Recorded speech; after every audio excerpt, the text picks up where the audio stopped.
You're Locked On Wild. Your daily podcast on the Minnesota Wild. Part of the Locked On Podcast Network.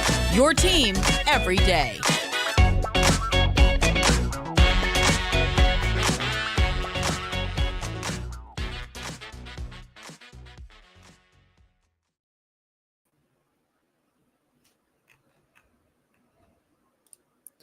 What's happening, everybody? Welcome in to another Locked On Wild Live as we answer your questions related to the Minnesota Wild coming off of a loss last night to the St. Louis Blues in overtime in a shootout, to be more precise, 3-2. The Wild currently 3 points behind the Vegas Golden Knights.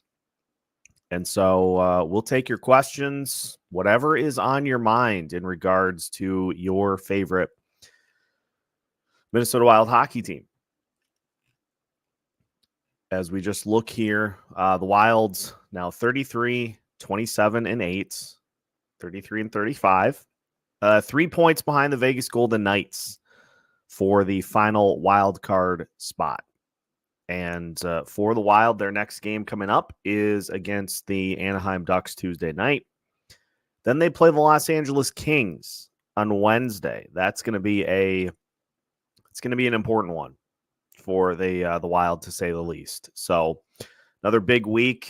Of course, we will have things covered for you with Alex for tomorrow's episode, and we'll move you right on through the week, gearing up for more big games for this Minnesota Wild team. And so until we get some questions in here, I'll just kind of riff off of some of the things that we saw in last night's game.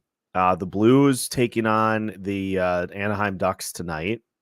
So there's potential there that the Blues, if they beat Anaheim, which you should, will leapfrog the Wild and get up to 75 points here tonight. Vegas is taking on the New Jersey Devils this afternoon. I'll probably throw that game on. That's a TNT game, so I'll probably throw that one on TV just to see kind of how Vegas is doing. But some things from last night that I wanted to just kind of rehash after last night's postcast, yesterday's live stream. It was just too nondescript of a start. And it's not even that I didn't think the Wild played terribly badly in the first period, especially. They just kind of let the Blues be the ones to dictate how the game was going to be played. If the Wild would have had a little more burst to start, I think they could have swung things a little more in their favor. The second period was pretty much all St. Louis Blues. But then in the third period, the Wilds, they made their comeback. They get the goal from Marco Rossi on a nice play to just step up and slide one past Jordan Binnington. So a great play there by Rossi, and then you get the game-tying goal from Kirill Kaprizov. And then in overtime, you've got some chances. But in the shootout, we are starting to see some guys that are just not quite on that same level. Kaprizov now has gone in a little bit of a rut to where his shootout move is being telegraphed a little bit too much.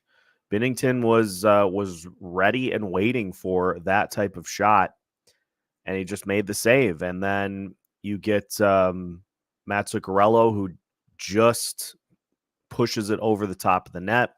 Matt Boldy potted his. And Freddie, man, what is going on? That was... if you're going to try to get the goalie to deke, if you're going to try to get him off his spot, you deke once and then you make a move. He deked like 5 times and just got pulled into the corner.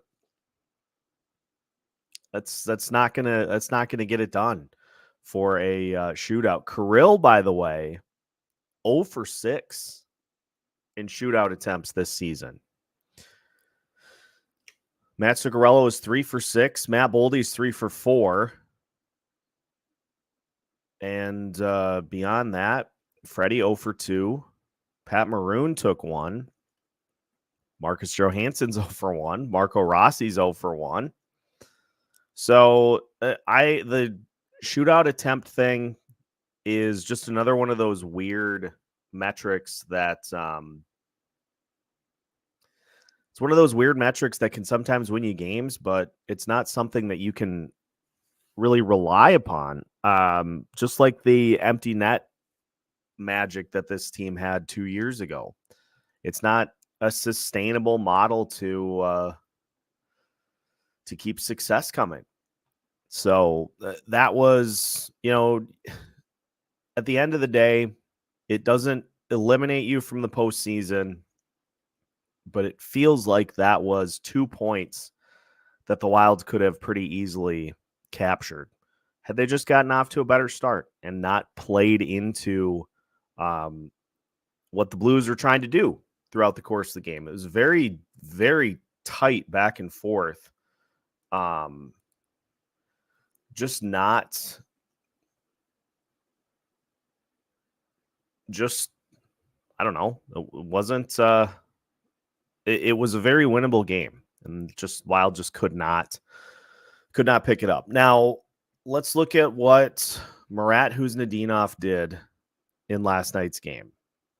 He played 9 minutes, 19 seconds, and was 2 of 2 face-off wins, 4 face-off losses.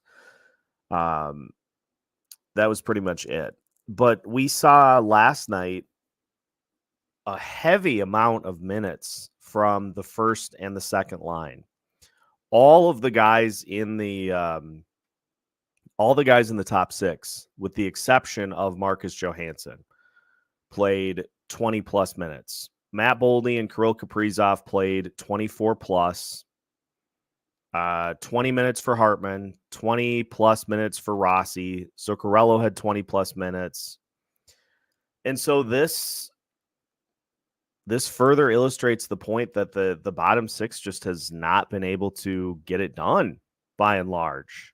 They have not been able to carry their weight throughout the majority of the season. And so you're leaning on your 2 lines to win you games. It's not a sustainable model for success. So somebody in that bottom 6 has got to start kind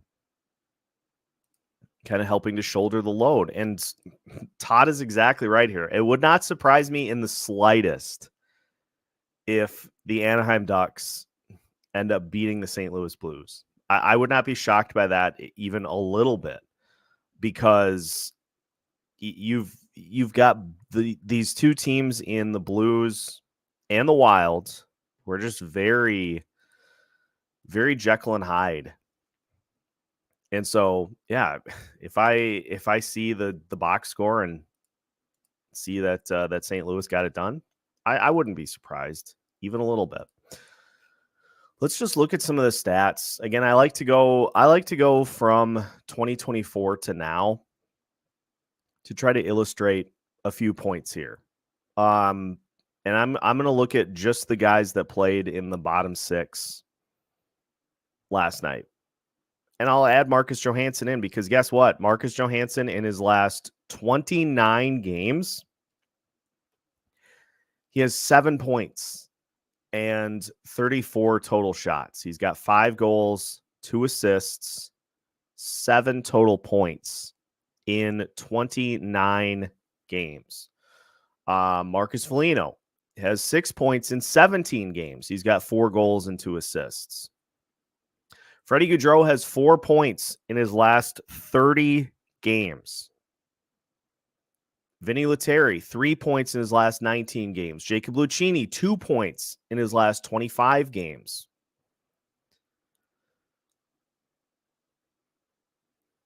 That's not optimal. That's not an optimal point spread.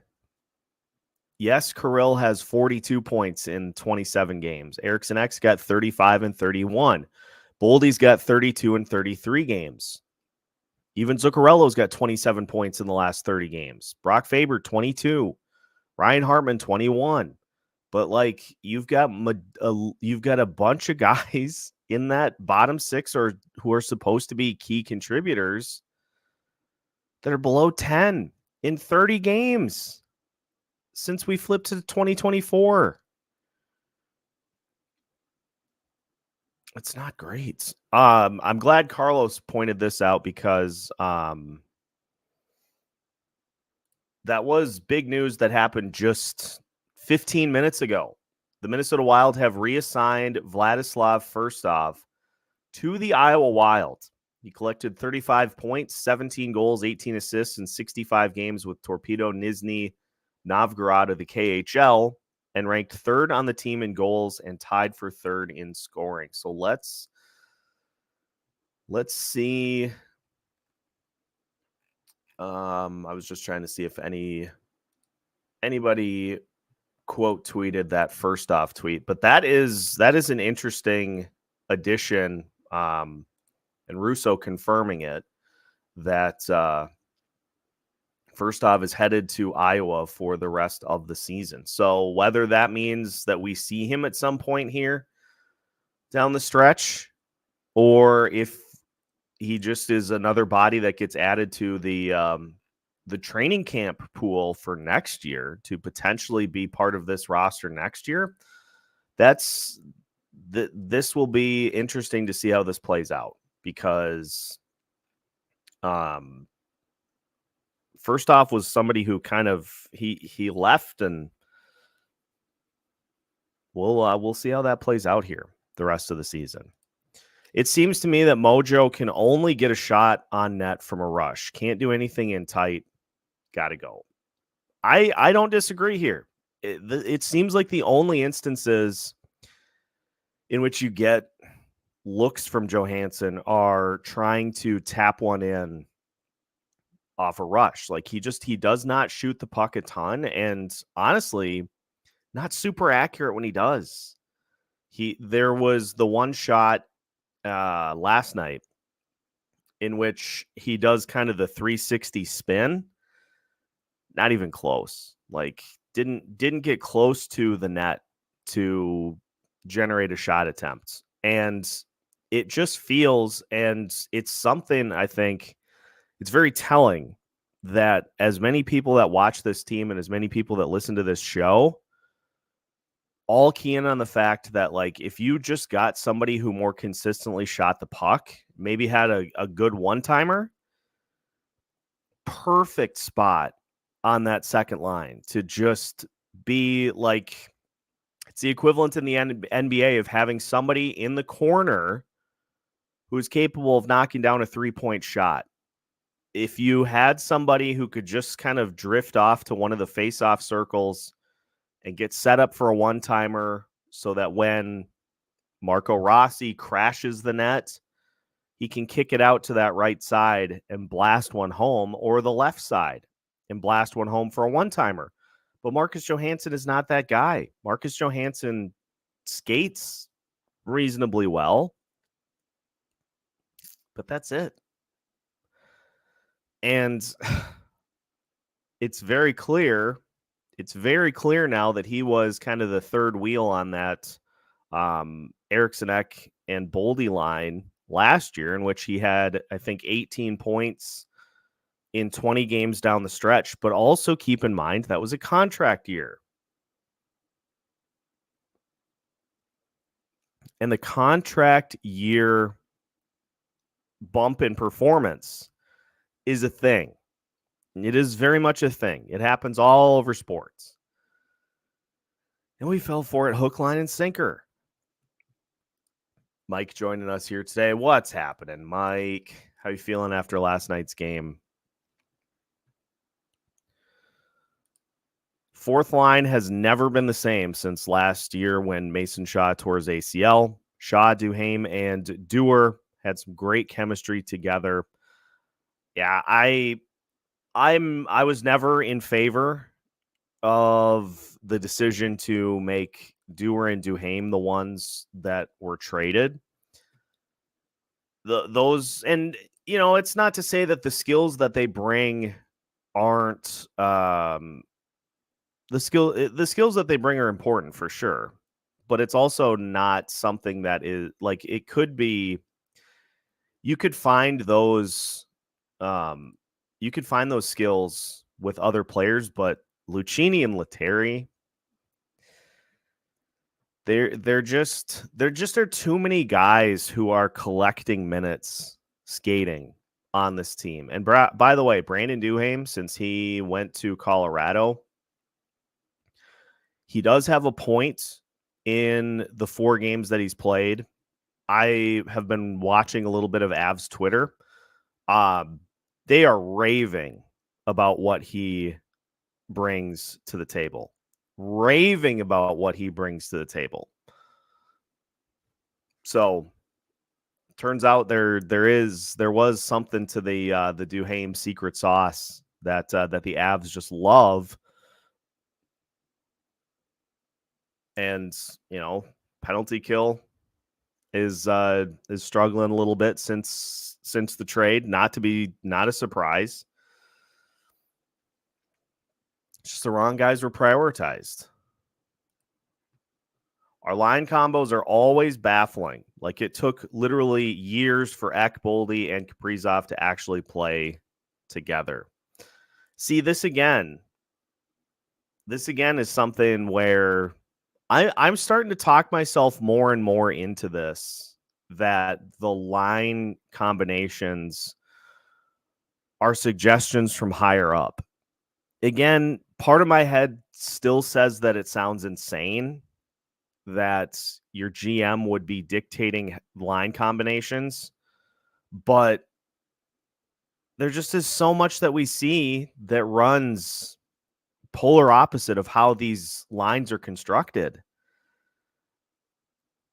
And it would make sense that a general manager would want to see guys that he signs to extensions perform to justify signing them. There's no reason you should have Freddie Gaudreau above the 4th line. And to be honest, I think you could pick a player from Iowa at random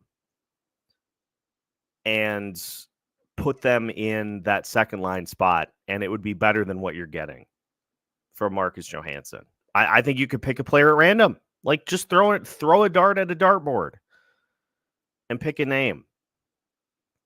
And John Hines sees that. John Hines does not strike me as a fool. He strikes me as somebody who is being told what to do.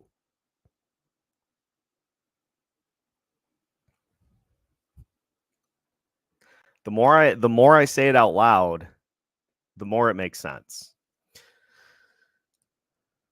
Denny is here. Denny, glad you're here after some phone issues last night. Glad you're in, and you are absolutely right that Lucchini and Lettieri are AHL guys. They don't do anything that really separates them, that really makes them stand out. That's what you should want for players, is bringing something to the table that makes them stand out amongst the rest. And there are 1, 2, 3, 4, probably 4 guys in the lineup right now who just exist. At least there are 4 guys in the lineup right now that are just there. We've got a new bit here. Trade Huznadinov. No way he was going to ever live up to that first game hype. Get him out of here.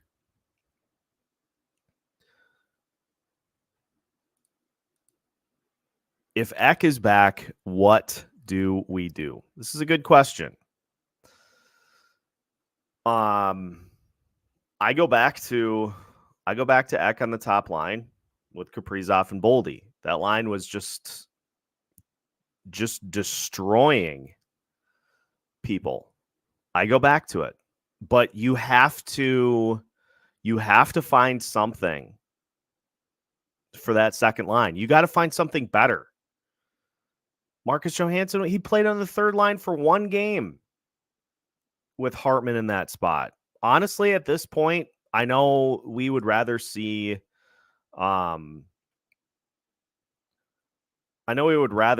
prospects in that spot, but if you are trying to win these games, put Hartman on that wing spot. So you at least have two lines that are doing what they need to do. But that third and fourth line, that's been a mess. It's been just a mess. The buyout, too. $666K for the next 2 seasons. Sign me up. Put it on the dotted line tomorrow. You save $1.3 million in cap space next year, which gives you the opportunity to get somebody up here for a roster spot. The big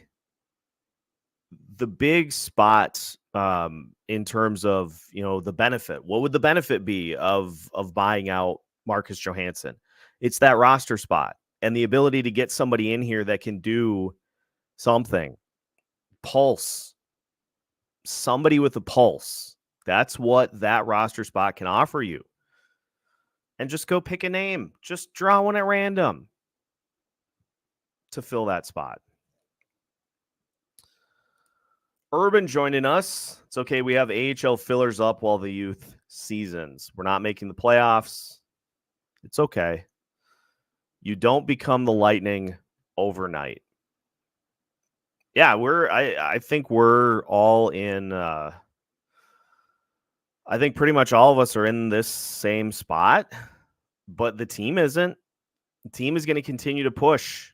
The team is going to continue to fight to the end, fight to the death, fight to the last breath, win at all costs. We're going to continue to do this all the way through to the end of the season. Greg joining us today. Are the Wild out of it? Better to let the prospects play at this point? Again, we're all kind of in the same vein that we would like to kind of see the shift to this, but the team is they're going to continue to try to push for that postseason spot all the way to the end of the season. And so who's Nadinov getting in the lineup with Rossi, with Faber? That is, clearly Adam Beckman's not going to play. As long as this team is in position for a playoff spot, they're going to treat this as a playoff season. And so there's no foot off the gas. There's no step back. It's win at all costs. And we won't see the cost of that until the offseason. Marcus Foligno playing hurt right now, playing through an injury. Not even trying to conserve his energy, saving it for games. He's probably not going to take a practice or a morning skate the rest of the season. That's what win at all costs does. Mike's biggest beef is all the time wasted. It's pretty much it for me. This mid-level bubble team crap is a waste of time, even if they make the playoffs and make it to the second round. Look, it's going to be, so here are your options. If you do get the second wild card spot, you play Vancouver. Beyond that, that's your only option. You're not going to get the second wild card spot because Nashville just refuses to lose. As of right now, with 15 games to play? 14. With 14 games to play, you are 8 points behind the Nashville Predators. for that second wild card spot, that first wild card spot. And you play Nashville, I think, one more time. You play the Blues 2 more times. Like you're really pretty much pushed into the second wild card spot, which means that at this point, I should say this too, it's Vancouver at this point. The Vancouver Canucks have a 1-point lead over the Colorado Avalanche and the Dallas Stars for first overall in the West. So it's not a cinch. It's not a cinch that Vancouver gets the number 1 seed in the Western Conference. So then you're playing a Central Division opponent that you have not beaten at any point this season. And so, like, again, what is the benefit of this? That's the question. What is the benefit of sneaking in because you beat the teams that were worse than you in the standings and couldn't beat the teams in front of you consistently, or in the case of the top 3 in the Central Division, couldn't beat them at all? I don't know. Like,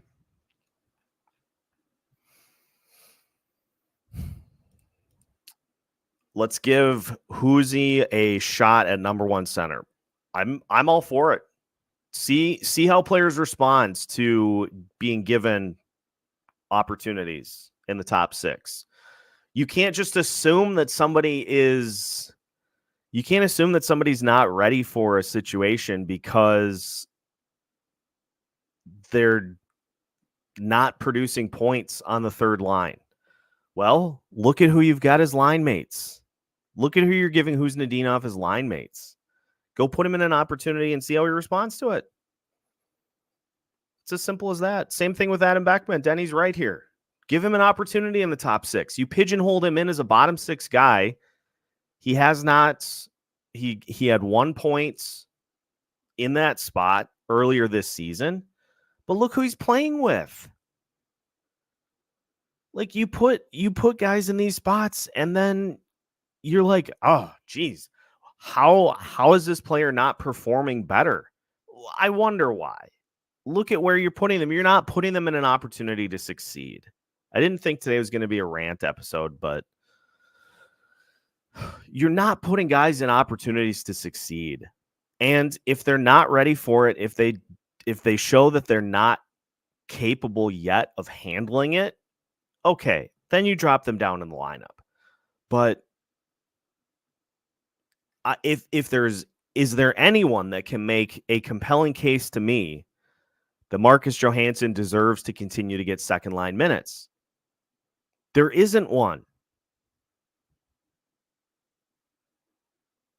But since the GM signed him to a 2-year extension, he's got to justify that. And so he's going to continue to get those opportunities. He'll be on the second line on Tuesday against Anaheim. I guarantee it.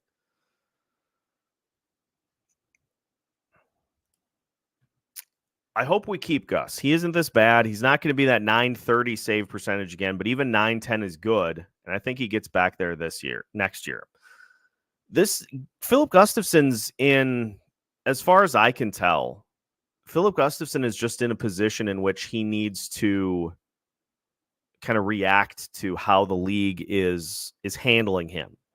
First full season in the NHL last year. Teams didn't have a ton of film on him. They got a full book because he played a ton down the stretch last year. Teams got a full book as to how to attack him as a goaltender. And it's muscle memory. It's not as easy as putting changes in during the season. Like, the biggest opportunity for him to make adjustments is going to be in the offseason, when he can get work in every day, when he can work on particular things. Right up here, this is the spot in which he's going to need to do the most work. The offseason is where those tweaks are made, because if you're trying to make adjustments during the season and things start to go wrong, you revert back to where you were. That's how muscle memory works. So, yeah, he's probably not going to be a .930 save percentage goalie again. That's probably the best. That's probably the best of the best that he has to offer. But it's in there. Like, we see flashes of it this year where he has good starts. It's just the moment something goes wrong, instinctually your brain goes back to what you were doing. Those things that you were doing before that teams have a chance to exploit. That's all it is. If he puts the time in the offseason, yeah, he certainly can get back to a similar level to where he was at.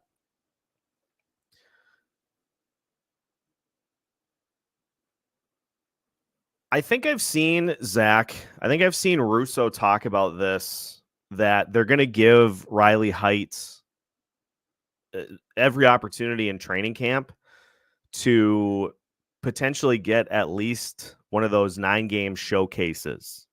He's that far along already that they could potentially at least see what he has and kind of where he needs to improve, because you can play up to 9 games without burning a year of your ELC.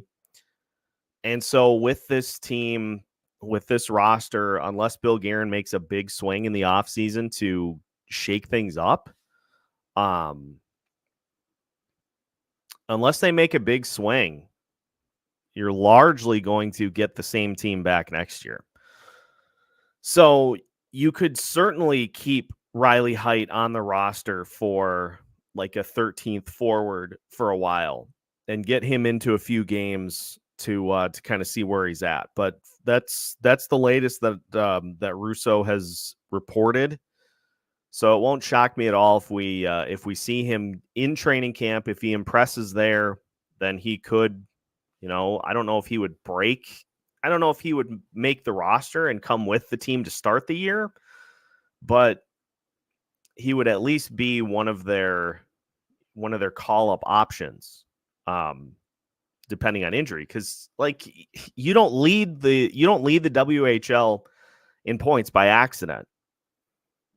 He's had an absurdly good season.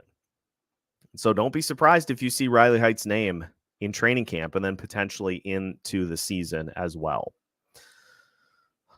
Johansson, Gaudreau, and Merrill should all be bought out in July. Could keep Merrill as the 7th defenseman. I think, honestly, my level of frustration with John Merrill has cooled somewhat as of late. That's probably how this plays out, is that he is your 7th defenseman because you're assuming Jared Spurgeon's going to be back. But the other two, I mean, like, you're not getting anything from Johansson or Gaudreau at this point. Just get those roster spots open. Like, Johansson costs you $666,000. Next year, so you actually save $1.3 million in cap space. And then it costs you $666,000 the next season, which is that's negligible. I would do it, but I'm not the GM. GM's not going to do it because that's one of his guys. Urban, I don't think Fleury's done. My gut feeling, and I hope this happens, Fleury resigns a 1-year deal. You trade Gus in the offseason for a bag of chips. And this depends on, and like let's acknowledge this too. Let's acknowledge this too. Goaltending has been volatile this year, by and large. Like, let's just look at the entirety of the season. Here are the goalies that can I filter this to, yeah, let's do many more games played than what we're currently doing here. Let's say 30. Will let me do that? All right, 30 games played. Here, there are currently There are currently 28 goalies in the entire NHL with a save percentage above 90. Lucas Dostal of the Anaheim Ducks is number 28 on the list in terms of save percentage in the NHL at 90%. That's barely one goalie per league. And guess what? There are teams on this list that have two guys on here. So you're barely getting one goalie per team that has a save percentage over 90 this season.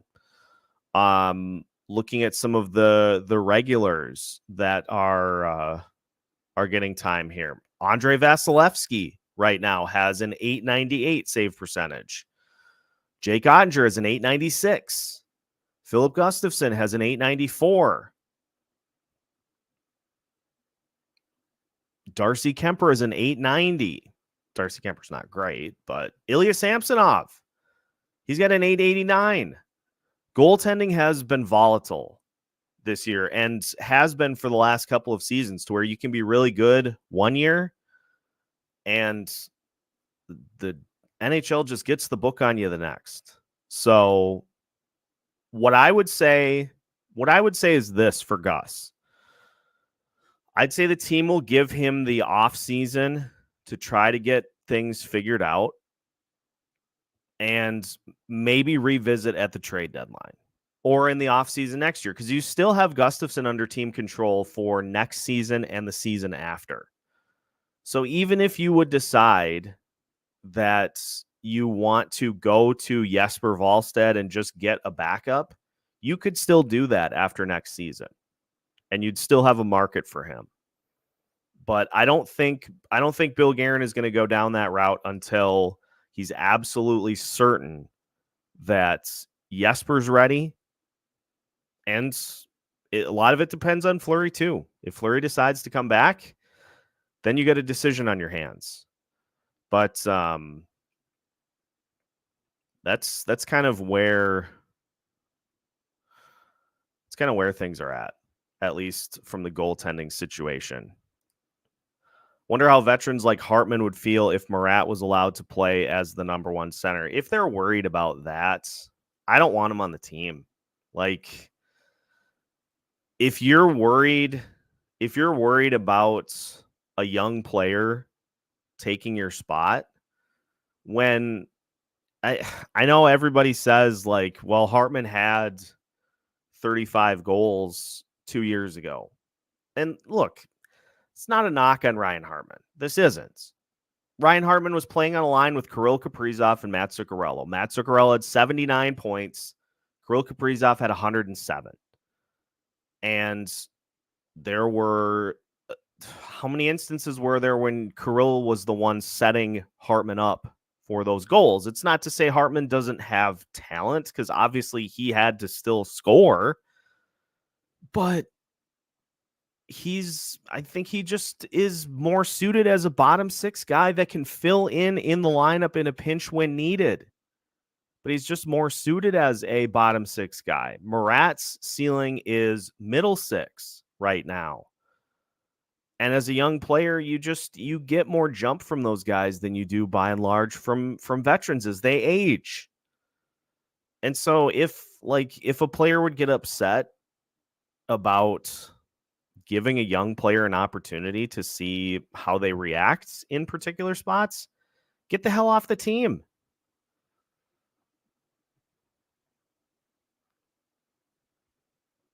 It's kind of where I'm at with that.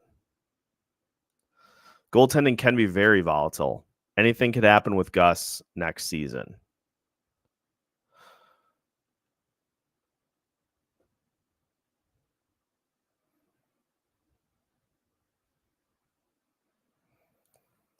Liam Ugrin's the key to all this, and Ugrin was injured for a few. He was injured at points this season, but well, here instead of just completely blowing smoke,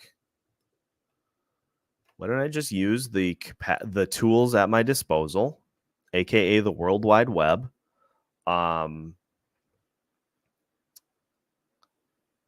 According to MNW Prospects, they tweeted this on March 12th. Liam Ugrin just scored again. That's his 13th point and 7th goal in the last 11 games. So now that he's back and healthy, he is starting to put it together and really pick it up, which is very encouraging. So Faber, as of right now, Faber is like a top pairing defenseman that gives you offensive upside. Like he's got so much untapped potential offensively that we really don't know Faber's ceiling. Like he's gonna be about a 7 or 8 goal defenseman in his rookie season. So who's to say he couldn't become a 12 or a 13 goal guy running a power play? And that has massive value, especially with Spurgeon and Brodin continuing to get older and older and the injuries starting to mount up. I mean, Jonas Brodin still playing at a pretty good level, but now he's starting to miss games every season. They're not going to play forever. And so to not have any sort of contingency plan for them is foolish. And so that, by itself, we saw the best that Kevin Fiala has to offer. We have not yet seen the best that Brock Faber has to offer. And we don't know what Liam Ugrin has as of right now. If Liam Ugrin can become a middle six guy, second line wing, then that trade is a win for the Minnesota Wild. And I think it's a win already. So yeah, Fiala would help this team right now, but there's going to come a point too with him that his skill level starts to tail off. And the other part of this too was the reason Kevin Fiala was moved was because the Wild viewed Matt Boldy as a piece that they wanted to build around for the future, as opposed to giving Kevin Fiala a 7-year deal.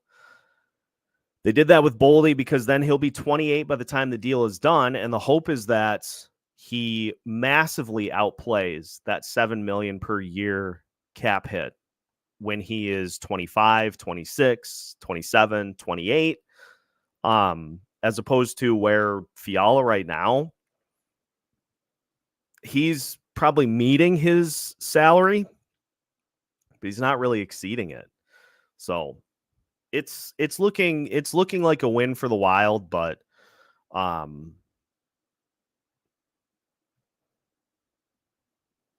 yeah. I did see this interview with Guerin. I didn't watch the entire thing, but it very much screams good old boys club. Like, and that's, we're seeing a lot of examples of that over these last even 12 months.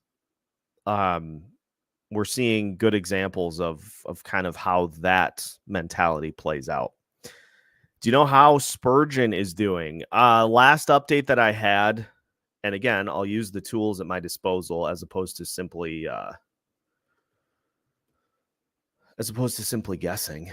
Let's see here.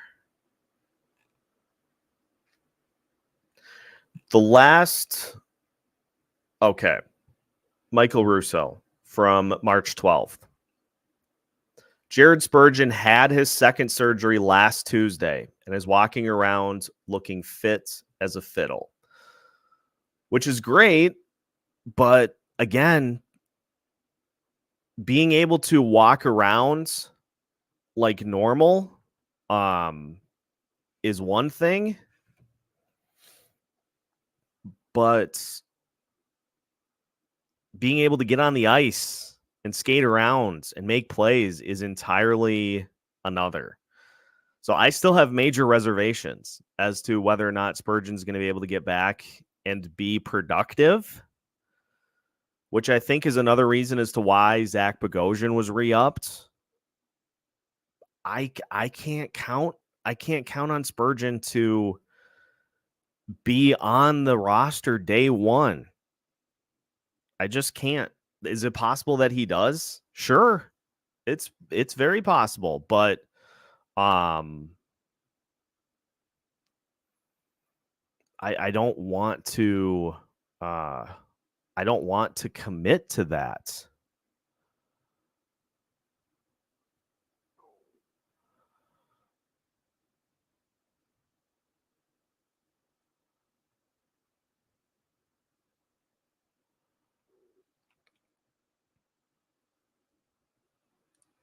Spurgeon isn't Kane. He's not coming back strong after back and hip procedures. I mean, like it was pretty much the same procedure that Patrick Kane had done, wasn't it? Like the hip graft thing. That's not easy to talk about. Denny, let me, because this whole thing about the Pittsburgh situation, the NHL had an investigation into how that all played out. And for those that aren't aware what we're talking about, back when Guerin was the GM for the Wilkes-Barre Penguins in the AHL, he was the assistant GM at the time, and so he was the GM of the AHL team. There was a sexual harassment incident that took place between the head coach of that team and the assistant coach's wife. And what is alleged is that was brought to Bill Guerin's attention, and he said, we got to keep that quiet.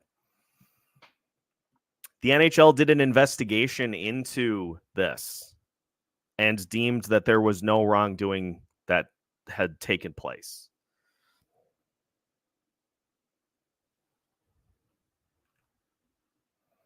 That's and that was, I think that was a couple of years ago. So that's kind of where I go back to that old boys club. Like, the NHL by and large protects their own.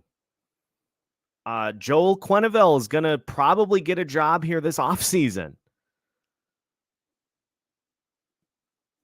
Chicago got Connor Bedard handed to them after the Kyle Beach situation went down. NHL protects their own.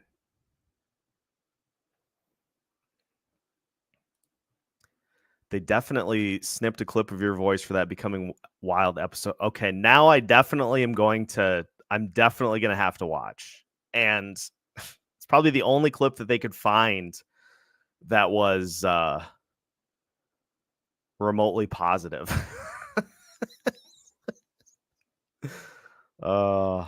If Spurgeon can't play, that's $7.75 million. Yeah, so what would so there is a little bit, if I remember correctly, there is a little bit of that cap hit that is skimmed off by long-term injured reserve. But you'd have right around $7 million that would be freed up if Jared Spurgeon's put on long-term injured reserve, if he's not able to come back.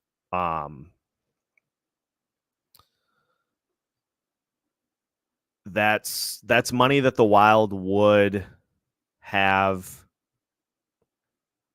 at their disposal. Now, what they could also do is trade that contract to a team that needs it, free up that cap space that way too. Denny, sorry to hear your phone is having issues, but we thank you for hopping in here as always. Appreciate everything you do for the channel. Like I said in the comments, we only hand out one C for the comments section here at Locked On Wild, and that is yours as long as you'll wear it. Why did the Wild sign Freddie to a 5-year deal? Who can fill his shoes if the Wild scratch him? Again, you could throw a dart at a dartboard and fill, because at this point, Freddie is giving you defensive play and an occasional face-off win here or there. That's all Freddie Gaudreau is giving you. You can, like, Murat Huznadinov did that in his first game. He played good defense. He won face-offs. Boom, they're done. Pick anybody else to fill that roster spot. I talk about it time and time again. Young players, they come in, they're excited, they want to make a good impression, and they, by and large, put themselves in positions to succeed. But the team has to help them. The team has to help them with that. And seeing Huznadinov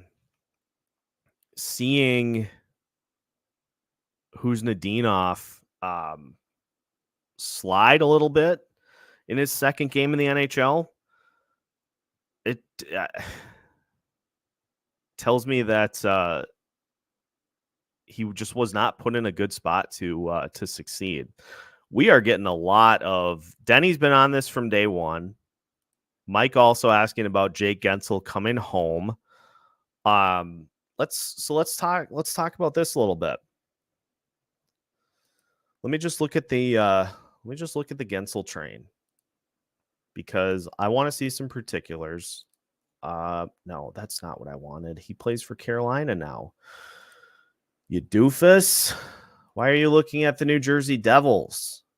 Carolina Hurricanes. Okay. There he is. Jake Gensel. All right. Jake Gensel is 29. So that checks that box. He's still got he's still on a short-term deal. He's still got some value that he can bring to you. 29 years old. His cap hit for the last 5 seasons, $6 million. Okay. That plays into it too. He's got 22 goals. He's got 55 total points this year in 53 games. Point per game player. I like that. The last few seasons, last year he had 36 goals. The year before that he had 40. 23 goals in 56 games in 2020, 2021. That was a shortened season. So 23 goals in 56 games there. 20 goals in 39 games in 2019, 2020. That was another shortened season. 40 goals in 82 games in 2018, 2019. Okay, so here are some things that I like. Durable. Plays a lot of games. Has not missed a ton of time. So no like lingering injury issues. 58 points in 58 playoff games. Are you kidding me? Where do I sign? Like, where do I sign here? How do we make this happen? Because it feels like a perfect fit. And you could play him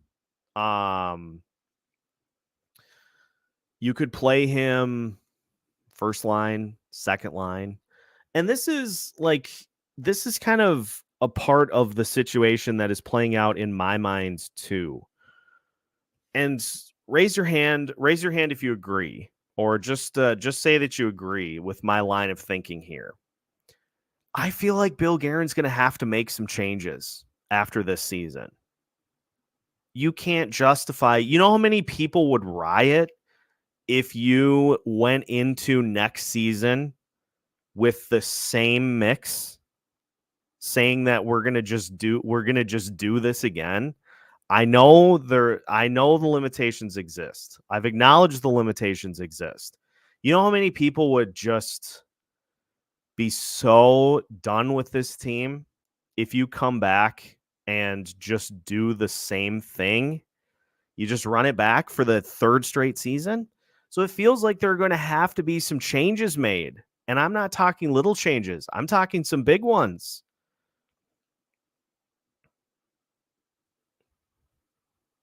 If Gensel wants to come here, I would do it. That's going to be the big key, though, is does he want to come here? Does he pull a Phil Kessel and say, nah, I'm good? You're not insinuating that the NHL is rigged, are you? No, it's not rigged.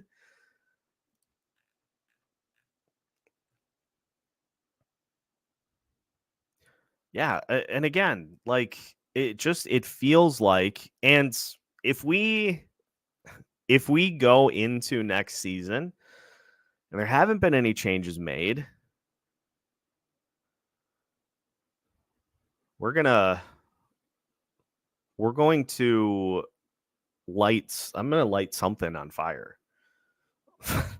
Obviously not seriously, but we're going to light it up if there are changes not made, because it feels like just coming back with the same thing is not acceptable after this season. And Jake Gensel, that'd be a big swing. So we'll see how that plays out. There's going to be plenty of mess to discover, plenty of mess to talk about. Once we get Denny on here, there's a lot of mess. They're still in the hunt. The Wild are not mathematically out. They're 3 points back of Vegas. And what do you have this week? You got the Anaheim Ducks. You've got the Los Angeles Kings, and you've got the St. Louis Blues this week. Feels like you need, like, call me crazy, if you're gonna continue this push. Feels like you need 5 out of 6 minimum. Feels like you need 5 out of 6 points. Then you play San Jose next Thursday, Vegas next Saturday, and then, okay, let me talk about this. This is going to be really fun. The Tuesday, April 2nd game against the Ottawa Senators. Mark that down. I'm going to try to work on what exactly the coverage looks like, but the Locked On Senators guys are coming here to that game. I will be watching in the stands with them. I have not watched a game as a spectator since taking over the show. So that's going to be something. I am super excited for it. Locked On Senators is one of the benchmark shows of the network. And so I'll be in the stands watching with them for that game. So that'll be fun. We'll iron out more of the coverage plan here as we get closer. But yeah, in reality, Captain is absolutely correct here. You've got basically 2 losses the rest of the season. You have 1, 2, 3, 4, 5, 6. You've got 14 games left. You got to go 12-2. Does Crosby come with Gensel? I mean, Bill Guerin does have Pittsburgh ties. I would not even be properly equipped to handle that if that all plays out. Like, you're gonna have to come scoop me up off the floor if that plays out that way. So, big week coming up once again. We'll have you covered tomorrow with Alex as we typically do for our Monday episodes, and we'll have content throughout the week as well. So make sure to subscribe as we sign off here for today. Make sure to hit the like button. Oh, if I'm the GM of the Wild, what would I do? I would trade.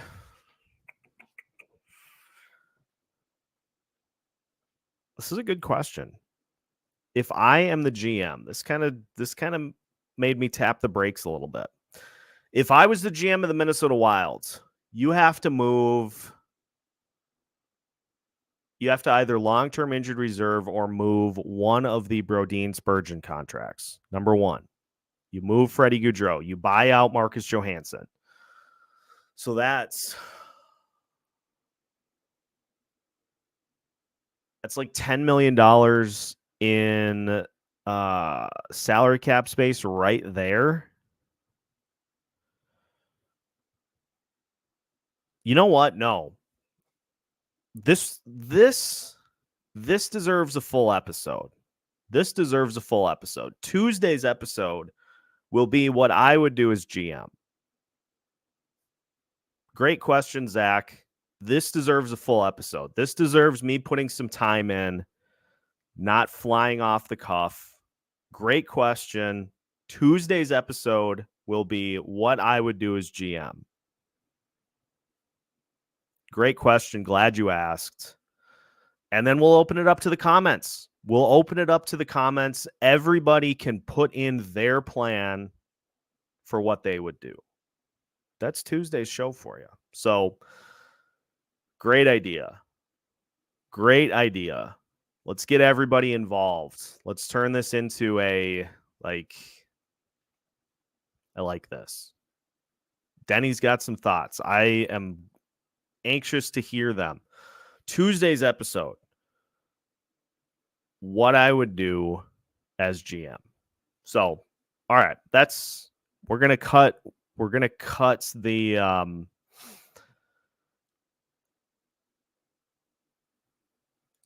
what time on Tuesday you say? Should we do that as a live? Should we do that as a live episode on Tuesday? What do we think?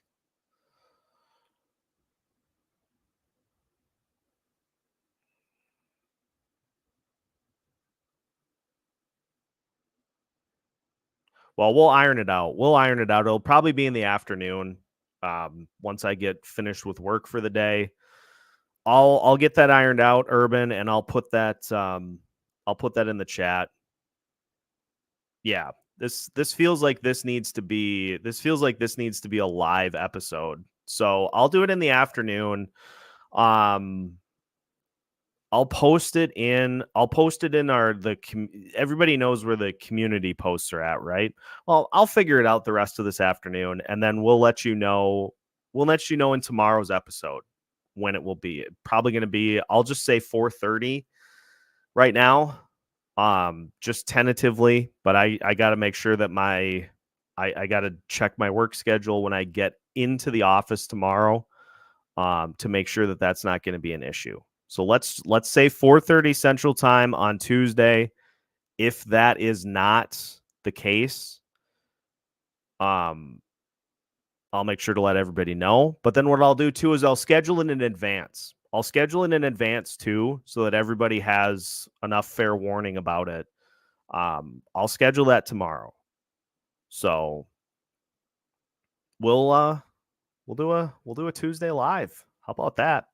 All right. I'm going to go get some lunch. Thanks for hanging out, everybody. Thanks to Denny, to Urban, to Zach, to Mike, to Jay, to Ron, to Tracy, to Greg, to everybody that was in here today. Both the mics. Scalp Trash was in here today. Thanks to everybody for hopping in. Nathan was here, hopping in, asking great questions, and hanging out with us. Big weekend for live Locked On Wild content here. And that's what we like to see. Yeah, Denny, we can do that. We can have you on for Tuesday. For sure. we'll set that up. Thanks everybody for hopping in. Make sure to hit the like button before you head out here for today, and enjoy the rest of your weekend. We'll be back with you for a new episode of Locked On Wild tomorrow, and we'll get set up for another week of probably a couple wins, probably a game very similar to what we saw last night. Make sure to subscribe if you have not already, so you don't miss out on any new episodes here throughout the week. Locked On Wild keeps you covered every Monday through Friday as part of the Locked On Podcast Network.